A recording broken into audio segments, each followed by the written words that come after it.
Hello, and welcome to your new summer job at the new and improved Freddy Fazbear's Pizza. I'm here to talk you through some of the things you can expect to see during your first week here, and to help you get started down this new and exciting career path. Now, I want you to forget anything you might have heard about the old location, some people still have a somewhat negative impression of the company. It's a shame that all that bad stuff happened there, but I want to reassure you, Fazbear Entertainment is committed to family fun and above all, safety. They really upped our security budget since last time, and they've spent a small fortune on these new animatronics. Some kind of facial recognition, advanced mobility, they even let them walk around during the day. But most importantly, they're all tied into some kind of criminal database, so they can detect predators. I don't really know how well it works, but let's hope we don't even have to use it. With our new security guards and cameras, I doubt anyone with bad intentions would even be able to enter the building. Now, with that being said, no new systems without its kinks. You're only the second guard to work at that location, and the first guy finished his week, but complained about conditions. We switched him over to the day shift, so hey, lucky you, right? Mainly, he expressed concern that certain characters seemed to move around at night, and even attempted to get into his office. Now, from what we know, that should be impossible. The restaurant should be the safest place on Earth. So while we haven't been able to contact our engineers, the working theory is that the robots were never given a proper night mode. So when it gets quiet, they think they're in the wrong room, so then they go to try to find where the people are by following sound or bright lights. And in this case, that's either your office or the generator in the parts and service room. So our temporary solution is this. There's a music box over by the prize counter, and it's rigged to be wound up remotely. So just every once in a while, switch over to the prize counter video feed and wind it up for a few seconds. It doesn't seem to affect all of the animatronics, but it does affect one of them. As far as the rest of them, we have an even easier solution. You see, there may be like a minor glitch in the system, something about their facial recognition not working in the dark. We're worried they might automatically notify the police if they think you're a criminal, so hey, we've given you an empty Freddy Fazbear head. Problem solved. You can put it on any time and leave it on for as long as you want. Eventually, anything that wandered in will wander back out. Something else worth mentioning is kind of the modern design of the building. You may have noticed there are no doors for you to close, but you have a light, and as long as none of the animatronics get close to the generator, the building shouldn't go dark. I think that's it. You should be golden. Check the lights, put on the Freddy head if you need to, keep the music box wound up, piece of cake. Have a good night. I'll talk to you tomorrow.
Hello? See, I told you your first night wouldn't be a problem. You're a natural. By now, I'm sure you've noticed the older models in the back room. Those are from the previous location. We just use them for parts now. The idea at first was to repair them. They even started to retrofit them with some of the newer technology, but they were just so ugly, the smell. So the company decided to go in a whole new direction and make them super kid-friendly. Those older ones shouldn't be able to walk around. But if they do, the old Freddy head trick should work on them too, so whatever. Yeah, I love those old characters. Did you ever see Foxy the Pirate? Oh, wait, actually, yeah, Foxy. Hey, listen, that one was always a bit twitchy. I'm not sure the Freddy head will work on Foxy. For some reason, he activates during the night, and if you see him at the far end of the hall, just shine your light on him until he leaves. Those older models would always get disorientated with bright lights. It would cause a system restart or something. Come to think of it, you might want to try that on any room where something undesirable might be. It might hold them in place for a few seconds. It might have carried over to the newer models too. One more thing, don't forget the music box. I'll be honest, I never liked that puppet thing. It was always thinking. I'm not sure how, but I've heard it can go anywhere. I don't think the Freddy mask will fool it, so just don't forget the music box. Anyway, sure won't be a problem. Have a good night. Talk to you tomorrow.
Hello, hello? See? I told you wouldn't have any problems. Did Foxy ever appear in the hallway? Probably not. I was just curious. Like I said, he always was my favorite. They tried to remake him. They thought the first one was too scary, so they tried to design him to be more kid-friendly and put him in Kids Cove. But kids these days, they just can't keep their hands to themselves. The staff tried to put Foxy back together after every shift, but none of us here at the location are experienced engineers, so eventually they just stopped trying and left him as some kind of take-apart, put-back-together attraction until the engineers eventually come for a maintenance check. Now he's just a mess of parts. I think the employees refer to him as just the mangle. But hey, before I go, I want to ease your mind about any rumors you may have heard recently. You know how these local stories come and go and seldom mean anything. I can personally assure you that whatever is going on out there, and however tragic it may be, has nothing to do with our establishment. It's just all rumor and speculation. People trying to make a quick buck, you know. The investigation hasn't had any new developments in quite a while, so I doubt there's really anything new. Okay. Anyway, hang in there. Talk to you tomorrow.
Hello?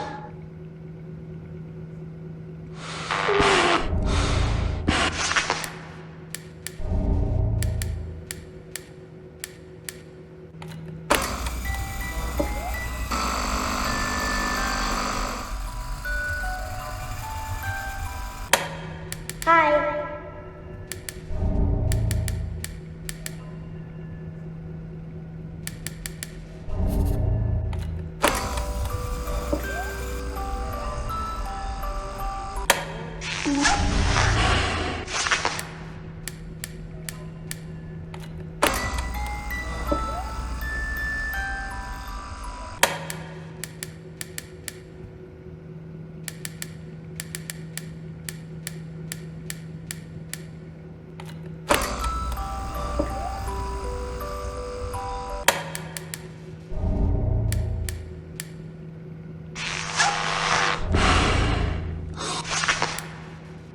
Hello?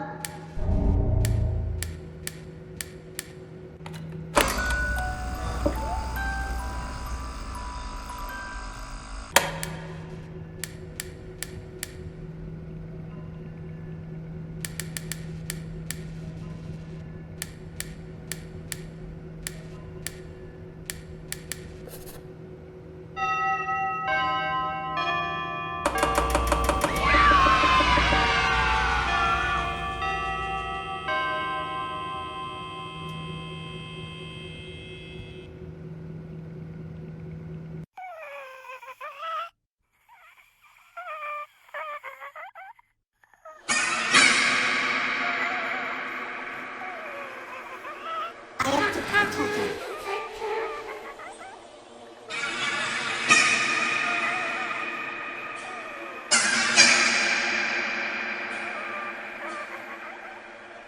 They took you apart at me. They together continue. Protect you.